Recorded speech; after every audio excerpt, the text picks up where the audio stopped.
A dominant defensive effort, a simple yet effective game plan on offense, and a key injury to the Kansas City Chiefs offensive line all allowed Tom Brady to seize upon his 7th Super Bowl ring in his 10th appearance and gave the Bucs their 2nd Super Bowl title in franchise history, the first in NFL history to do it at their home stadium. And now, as Brady's legend continues to grow, it is time to turn the page to the NFL offseason, and there are plenty of headlines to keep us intrigued. Everything from the future of Carson Wentz and Deshaun Watson with their respective teams, and not to be outdone is the major offseason trade that saw Matthew Stafford end his 12-year marriage with the Detroit Lions in favor of trying to take his career to the next level with the Los Angeles Rams, and the coaching carousel, who got jobs, and more importantly, who didn't, and what does that mean for the future trajectory of diversity around the league. It's a lot, so in order to get some insight and perspective, I turn to Chris Bumbaca. He's a sports writer and reporter for USA Today Sports. He joined me this week to talk all things NFL. I'm Kevin McShann. Let's have this conversation.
Yeah, man, let's have some fun. Let's chop it up. Yeah, talking football's always fun, Chris, but if you're ready, I'll welcome you to the program, and I'm excited to talk some NFL offseason football with you. Great to be with you this afternoon. Great to see you, and thanks for being here, buddy. Yeah, man, Kevin, I'm really excited to do this. Thank you so much for having me. So, Chris, if we look at what happened last night in the Super Bowl, I don't think it'll be a stretch to tell you that Tampa Bay's defense won that football game, and certainly the injuries for the offensive line for the Chiefs played a major factor in the outcome. So I'll just start you off by asking you what you thought of the game last night and what it means for NFL history moving forward. Yeah, I mean, the history aspect was really played up in the lead up to that game. And, you know, it's kind of a media dream to have, you know, the GOAT versus the young GOAT as it was being billed and stuff like that. And ultimately, you know, it wasn't an offensive shootout or anything. Like you mentioned, Tampa Bay's defense really showed out. I think that's what, you know, kind of as that last week went on there, I think a lot more people kind of came around to the idea that Tampa Bay was going to be able to do things defensively to mess up the Chiefs, primarily because of those injuries to their starting tackles. And the pass rush was there. Defensive coordinator Todd Bowles called a great game. And, at the end of it, and Tony Romo said it, people have been saying it in the lead up to it, that Brady with 7, it all of a sudden becomes a lot harder to catch than if it was 6-2 in favor of Brady, with Mahomes having back-to-back ones. But, getting 3 would be a monumental task for any quarterback. So let alone 7. I don't think that there's anybody catching him now. Tom Brady was already the greatest of all time, and there's just there hasn't been denying it for quite some time now.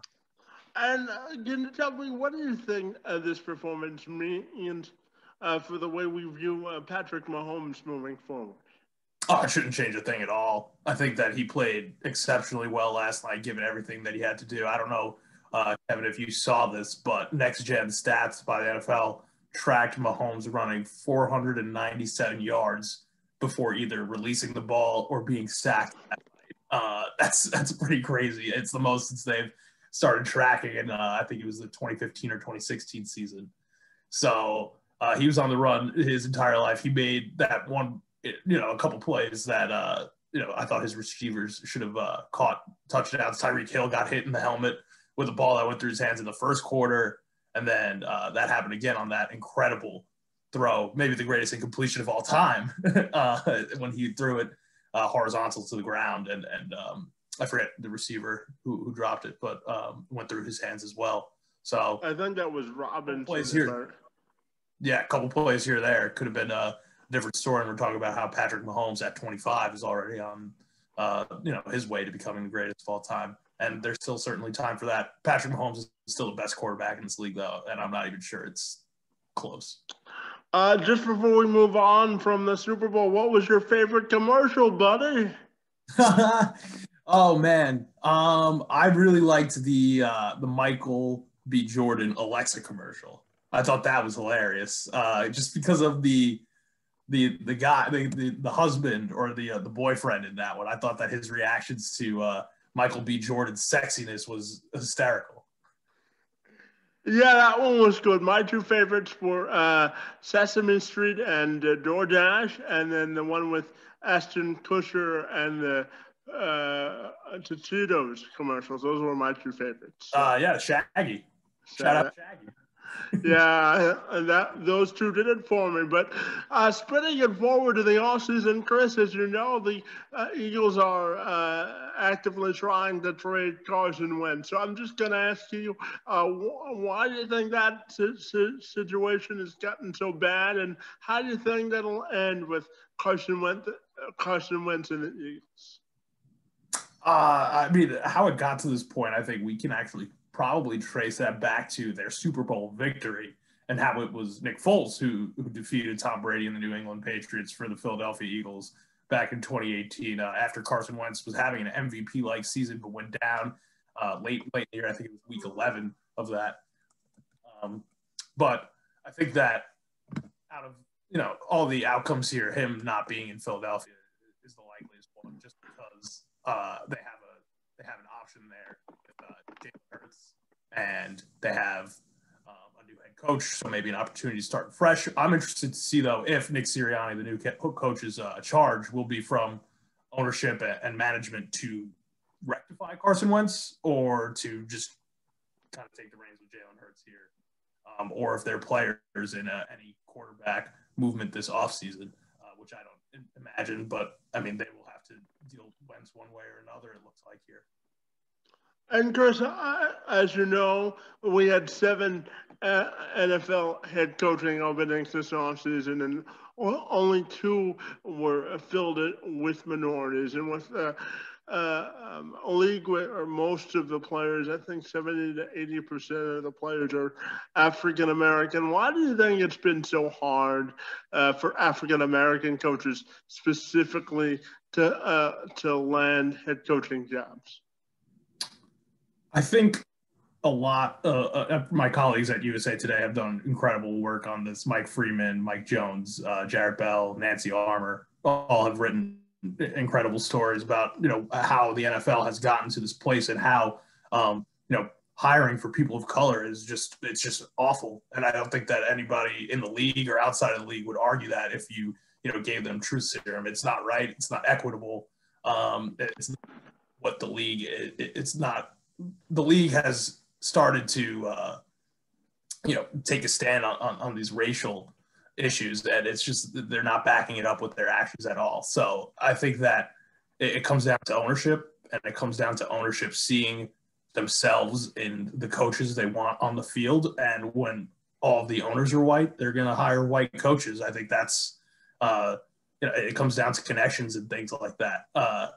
But all you have to do is look at the Tampa Bay Buccaneers and see that that's not necessarily the case. Bruce Arians has two coordinators who are black, Todd Bowles on defense and Byron Leftwich on offense. Todd Bowles got 2 interview requests this offseason, and he just beat Patrick Mahomes in the Super Bowl with his game plan. Byron Leftwich just won a Super Bowl with Tom Brady and his game plan. I don't think anybody would argue that the Buccaneers offense was anything short of really, really good that last stretch of the season there from week 13 on. And he didn't get 1 interview. So, I mean, that right there, I think, speaks volumes. Bruce Arians also has 2 women on staff, and his assistant head coach is also black. As far as, his women on staff, I think that he said this week that was intentional. And maybe the coordinators is more of just him wanting to hire the best coaches. But I think that deep down, there is an element of him being intentional there with his hiring of coordinators too. So I think that the NFL is going to have to follow Bruce Arians' lead and be intentional about this if they want to really fix it.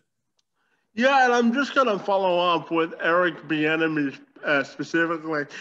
I think he got requested for at least 4 of the 7 in terms of interviews, but he didn't end up getting 1. And obviously, the whole Deshaun Watson situation with Bieniemy as well. So I'm wondering, what do you think it'll take for Eric Bieniemy specifically to get hired? At this point, man, I don't know. You coordinate the best offense for 3 seasons. The 2 guys that held the job ahead of you had it for 2 or 3 years and got head coaching jobs. Matt Nagy in Chicago, Doug Peterson in Philadelphia. Doug Peterson has already been fired from that job.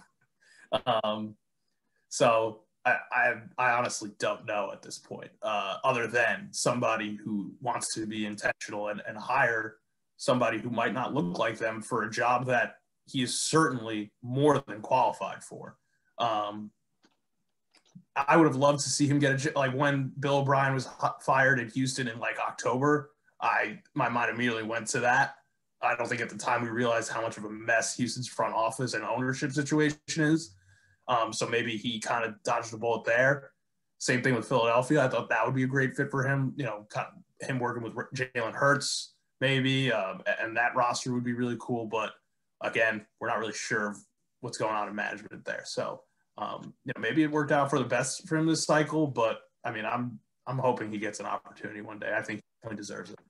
And Chris, let's talk about the Texans for a second. Obviously, they've got the Deshaun Watson situation on their hands. So I'm just curious to get your thoughts on how you think that whole drama in Houston's going to play out, buddy.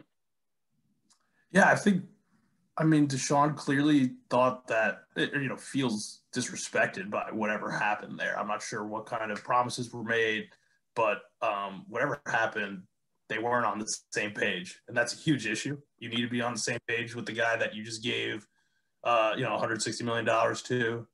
You need to be on the same page with your franchise quarterback. And also, a guy who has already demonstrated that he is not only an elite player, but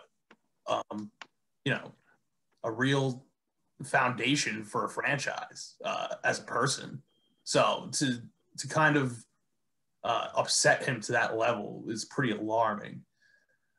He will, his no trade clause will kind of define the NFL offseason in terms of personnel for me. Where he ultimately wants to go, and if that team is willing to make the move for him, we'll have impact, league-wide impact, and that's not saying a lot, but I mean, he's a top 3 QB in the league who will be on the move, so the entire landscape of the league is going to shift if and when he moves. And Chris, I'm coming to you from Windsor, Ontario, Canada, which is the city right across the river from Detroit. You know, one of my faults in life is being a Detroit Lions fan, but that's okay. I saw some of that. I saw some of the Lions stuff up here. I got that impression. I said, I really hope that's not the case, but Yeah, you know, it's one of my faults in life, one of my many small faults. But anyway, we're coming from from Windsor, and I'm curious to know what you think of the direction of the Lions, the Matthew Stafford trade, and what they got in return, buddy. yeah, I mean, so let me spin this back on you. What were like? Are you a huge Stafford guy? Like, what are Lions fans' opinions on Matthew Stafford? If you take the temperature of Detroit Lions fans, you get 2 responses. You either get Matthew Stafford's the greatest quarterback in the world, and he didn't have a running game or a defense while he was here, and then you get the people that says he's been here 12 years and he hasn't won anything. So it depends on what flavor of ice cream you like, Chris. So it goes both ways around here. Me personally, I think Matthew Stafford is a very talented individual player, but I just think he mentally and physically wore down here. Certainly, the Lions' 3 best players in their franchise's history have either now retired or asked to be traded. So I think it was an amicable split for both sides, but I would be curious to know your thoughts on what the Lions are doing and sort of the national perception as well. I mean, I think that the national perception from the Lions' standpoint is that the rebuild is coming, right? You give Dan Campbell a 6-year contract, and then you acquire Goff and these picks. Looking like a couple more playoff years for Detroit, unfortunately. Yeah, they'd be lucky to win 4 games next year, buddy. But that's. But I mean, I think that in this, Jared Goff has been undervalued a little bit. I don't think he's terrible. I think that the issue was Sean McVay, the head coach of the Rams, just being done with him and pretty much doing whatever it takes. I think the Lions did well for themselves here. Actually, like with the capital that they brought back and the caliber of quarterback and Jared Goff, who, unfortunately was kind of, slandered on his way out of Los Angeles, but he's fine. He's not great, but he's fine. So Goff is going to be responsible for taking that Lions through the rebuild. I think that he's an okay guy for the job. I think he has the temperament for something like that. And Stafford, I'm really interested to see what he does because, like you, I think that he's really good. I think that he's a gamer. Nobody's going to question that. But he's also, people like to talk about him like an MVP sometimes, and I don't really see it that way. I'm interested to see if McVay. Well, you have to win playoff games for that, buddy. Right. I know he and McVay are apparently, so I'm interested to see if, they're able to unlock something X's and O's wise and able to take the Rams out, because this is their window now. It's now or never for the Rams because they are so elite defensively. And if Sean McVay thinks that he needed this caliber of quarterback to put him over the top, good for him for making the move. I think it's a great move for both sides. If this is indeed, if this is their vision for how they want to see it. And I think that Brad Holmes, Detroit's new GM, who I've heard good things about, did well for the Lions here. And Chris, I'd be remiss if I didn't ask a follow-up question on the Hall of Fame class. Is Kelvin Johnson also got elected to the Hall of Fame on Saturday? So I'm curious to know what you think of the class and Kelvin specifically getting in. I mean, you got a couple other greats: Peyton Manning, Charles Woodson, Tom Flores. I'd be remiss if I didn't shout out long overdue for Tom Flores. The son of Mexican immigrants, now in the Hall of Fame. Shout out to him. And he was a quarterback of the Raiders. Al Davis was a guy who was very forward thinking. He hired a female CEO. He had Tom Flores as his quarterback and eventually head coach. So, it's people like Al Davis, people like Bruce Arians, just to bring it back to the hiring. We need more of those people to advance it in the right direction. But sorry, after that tangent, back to the Hall of Fame class.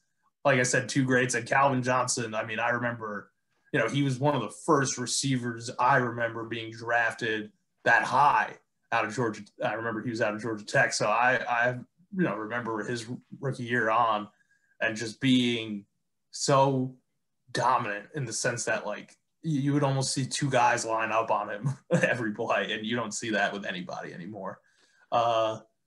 So I'm happy for him. I'm happy that apparently he and the Lions are trying to work things out, because that divorce was, unfortunate. But, I hope that he can kind of come back into Lions fans' life and be a part of the organization, hopefully, as they get on the right track here.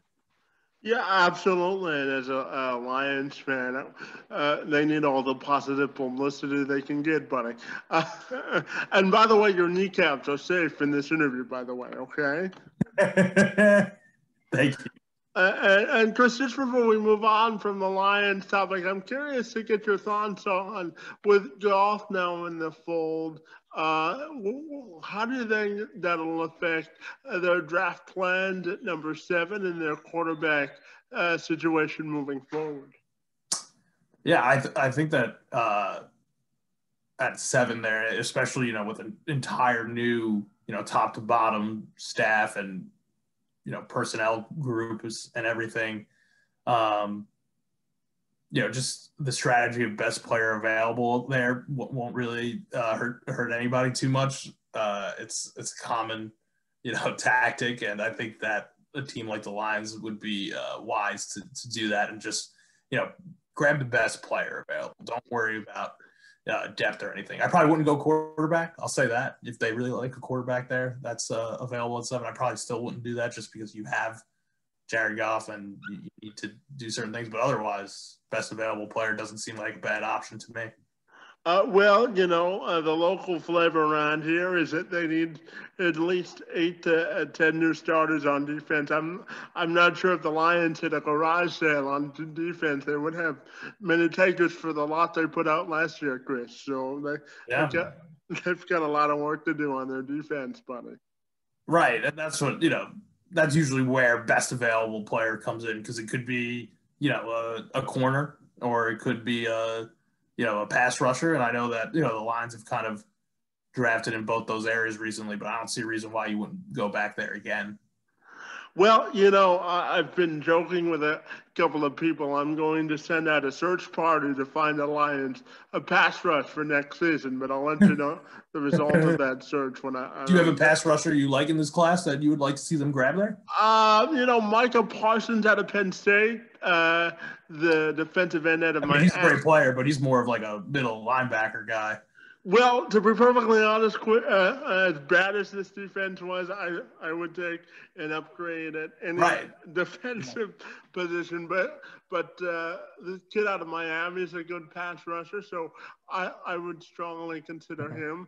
There's also talk on local radio here, Chris, about potentially drafting Devontae Smith out of Alabama. I hope they don't do that, because we saw when the Lions had their top 10 wide receivers how that worked out. But if you're asking me, I'd go defense at 7, the best defensive player available in this draft. Certainly, they have some interest in Justin Fields. So if he's there at 7, it'll be interesting to see what they do. But at least now, Bob Quinn won't be making those picks, so that makes me happier, but that's okay. I'm loving this Lions tangent. Well, yeah, I've got a lot of built-up frustration as a Lions fan, so thank you. Let it fly, my friend. Let it fly. Thank you for letting me get it out. But Chris, I'm going to ask you a question about one of the Lions' divisional rivals and the Bears, in terms of what do you think Chicago's going to do at quarterback this offseason, buddy? I think that they definitely bring somebody in again. Uh, I think it's pretty obvious that I think that Ryan Pace needs to save his job, and this might be his last chance to try and do something. You kind of heard them maybe be in on Carson Wentz a little bit. Um, maybe, I was going to save a Sam Darnold thing for a little bit later. Maybe they get in on him. Uh, I don't know. I'm really interested to see what they do. You can't trot Mitch Trubisky out there again and probably have a hard time, an even harder time, quite honestly, with Nick Foles. I think that Chicago's got a lot of issues right now. The roster building has not been great by any means, and Ryan Pace kind of needs to pull something off to not only save his job but also get the Bears out of mediocrity.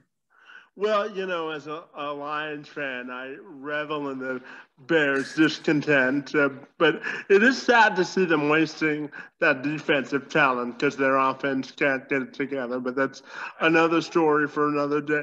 Chris, I'm curious to also ask you, outside of the quarterbacks we've discussed today, what other quarterback situation has you most interested to follow this offseason, buddy? Yeah, so I thought we were gonna do maybe Deshaun here for a little bit, but I'm gonna go with Sam Darnold and the Jets because the Jets picking at number 2, kind of like Deshaun, has massive league-wide impact, and depending on what they do with that selection, so they could take Justin Fields, and now Justin Fields is off the board for everybody, including the Lions, and now Sam Darnold's probably on the move, so who's gonna snatch him up? Or they could just sit there and take a player and say, we like Sam and we're going to stick with him. And all of a sudden, people are kind of left without an option. And Justin Fields is now there for all of these teams. And they have decisions to make on whether or not that guy is the future. So I'm really interested to see what, the general manager, Joe Douglas, new head coach, Robert Saleh, former 49ers defensive coordinator, does there. I could see it being as something simple as them taking Fields and then Darnold just gets traded to the Colts for some picks, or it could be something with a bunch of teams getting involved and there's major movement. You keep hearing about how there could be 15 to 20 quarterback changes this offseason. I'm not buying it. I don't see it getting to that number. I still think we get less than 10, but I'm really interested to see how it all works out. I think that this offseason will be a little bit more active than others, and it already has been. Outside of quarterback, what offseason headline has you most intrigued to follow this offseason, bud? Yeah, so I'm looking at a few things. And I touched on this a little bit earlier, but 2020, a lot of institutions we saw, kind of had their reckoning with racial issues. Same across society, same as with the NFL. And they were in the spotlight for a lot of that. And a lot of folks felt like the NFL's words, Roger Goodell does the video, there's all this messaging and signage. They felt that didn't match the actions behind it. And evidence number one is the lack of diversity in their hiring of coaches. So I'm interested to see how the players and fans and other stakeholders, hold the powerful, aka the league office, the owners, the GMs, some of the coaches, maybe even some of the players, accountable. Because you look at something like Major League Baseball putting BLM on the mound opening night, and then 2 nights later we're back to advertisements. So was this all performative, or are we going to see real change? That's something I'm really looking forward to seeing in 2021. That'll probably, be starting during the offseason. And I'm interested to see if that goes away or if we're going to keep that conversation going. And Chris, with the offseason not having a traditional combine, I'm curious, how do you think that'll affect draft evaluations? And talk to me about the coaches that also got hired this offseason and the ones you think are set up for the most success early. I'll start with the changes as far as scouting and the combine and the draft. I imagine we'll get another virtual draft in April, and that there will be no combine as we know. I think that more affects teams from a medical standpoint. They're able to send their doctors and trainers who poke and prod at the players and take measurements and things like that.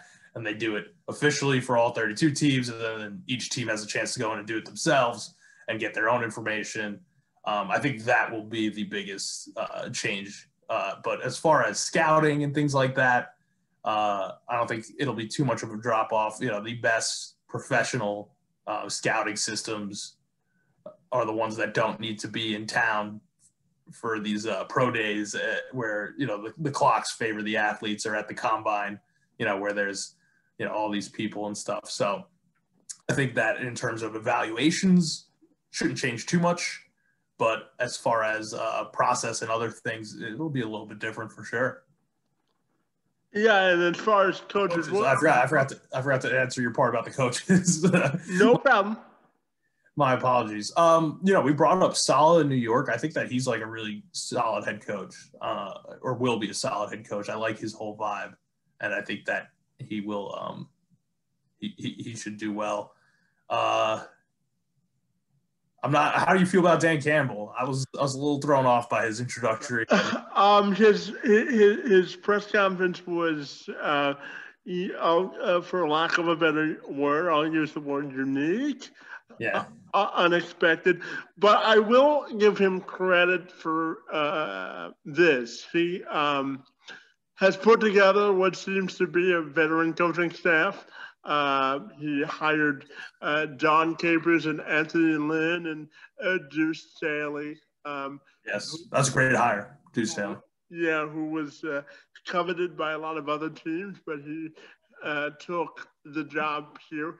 Primarily, I think because they gave him the title as assistant head coach, which was good for his own career. But I do think he's developing a sort of a CEO mentality as a head coach because of the assistants that is hired. I think he's going to be more of a motivational type coach that favors the players. Hey, after Matt Patricia, I would have taken a warm body, and yeah. So, we're all thrilled as Lions fans that Coach Patricia wish him well in New England, but I don't want him anywhere near the Lions anymore. But I do think Dan has put together a veteran staff.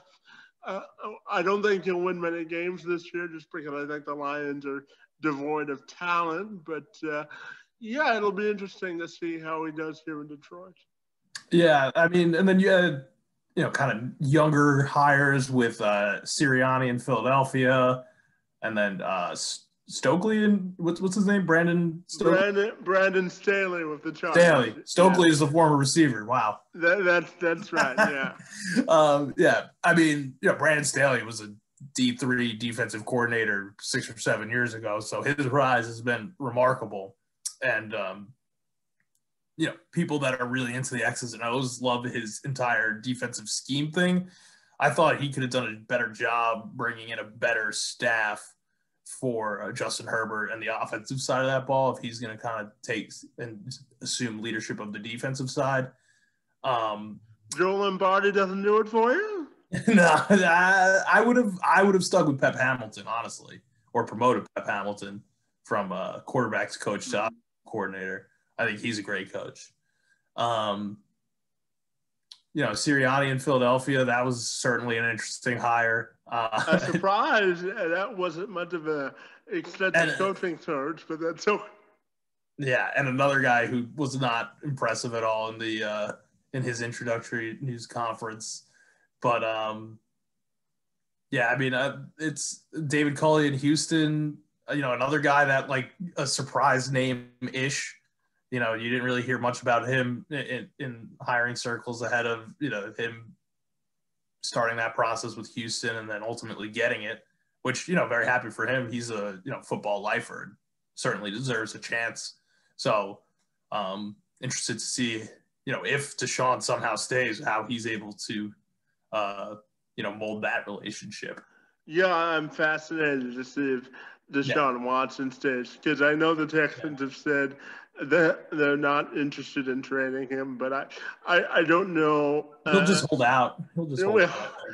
Yeah, I don't know if you can repair that relationship to the point where it can be amicable, but at least that division is winnable for whoever wins it. I'm fascinated with Urban Meyer now back in the league, and I do think with Jacksonville being run now by confident people that Jacksonville, because they have the resources to be better faster. So it'll be interesting to see there. But my final question for you, Chris, is when you look at the whole landscape of the league, what do you think is the best, or who do you think is in the best situation to have a comeback season this upcoming year? I'm not going to be the first person to say this, and I won't be the last, probably because it is the easiest one to point to. But I think I firmly believe it. I think that the 49ers will have a bounce back here. And a lot of that is just I really like getting their players back. Well, yeah, maybe they will be healthy and won't have their key players tear their ACLs in week 2. You never want to see that anywhere, especially that early in the season. But I just think that Kyle Shanahan is such a dang good coach. You know what I'm saying? Like he's a coach that's always putting his guys in positions for success. And I mean that like in the sense that we're watching Jeff Wilson Jr. rush for 100 yards in week 12 against good defenses. And you're like, you didn't know who Jeff Wilson Jr. was 2 weeks earlier. You know what I'm saying? So I think that, McVay gets a lot of credit as a guru. I think Shanahan is right there with him, if not even better. It'll be tough for them because they are losing Saleh, and he took some staff with him over to the Jets. So there's going to be a lot of turnover there. But Shanahan was able to promote from within. So maybe things won't change too much. So like I said, it'll be a tall task, but I think that they could get it done. And I'm also interested to see what they do at quarterback, because they could be one of the teams that might get it in on move if it happens. Jimmy G has that big contract, but all the contracts are big these days, and I don't think they're certainly married to him. So it's not your money to spend, so you can spend whoever you want, right? Yeah, as long as you can justify the checks. Yeah, of course. I lied. I had one more for you. The report came across the desk this morning that Patrick Peterson seems to be parting ways with the Cardinals. So I just wonder, what do you think about his market as well? I mean, he'll certainly have one because he's a good player, and I'm not sure if he's been as active in the return game as he was, at one point in his career. And I think that any defense would have the benefit if he decided to go there. So I think that's big. I think that's a bigger deal for the Cardinals than anything else. I think he's their best defensive player, but they're not really in a position to be losing defensive guys. You know what I'm saying? No, and I don't know how long the leash is going to be for Cliff Kingsbury if the offense doesn't start playing a little bit better. But that was a name I wouldn't have been surprised to see go if they wanted to move on from him after 2 years. Despite his great draft setup, until he wins more football games, I don't know how long, because the NFL is a cycle where coaches get hired to get fired every 2 years, or in the case of the Lions, they do it like every Olympic year. They fire coaches every 4 years, and we do it again no, I'm kidding. But Hey, Chris, I really want to thank you for spending a few minutes with me talking NFL football and their off-season news and notes. Really had some fun, and let's do it again. I want to thank you for being here this afternoon, and thank you for your time, bud. It's most appreciated. Kevin, you are the man. Thank you so much for having me. I love what you do with the show, the breadth of topics you cover, um, the dives that you're able to take into it all. It's super informative, entertaining. All the best success for you. Thank you. You're welcome, buddy, and I'll be sure to send you a commission check for all those nice words you just said about me, buddy. I need it. So, yeah. But thanks for the time, and we'll do this again soon, okay? All right. Yes, sir.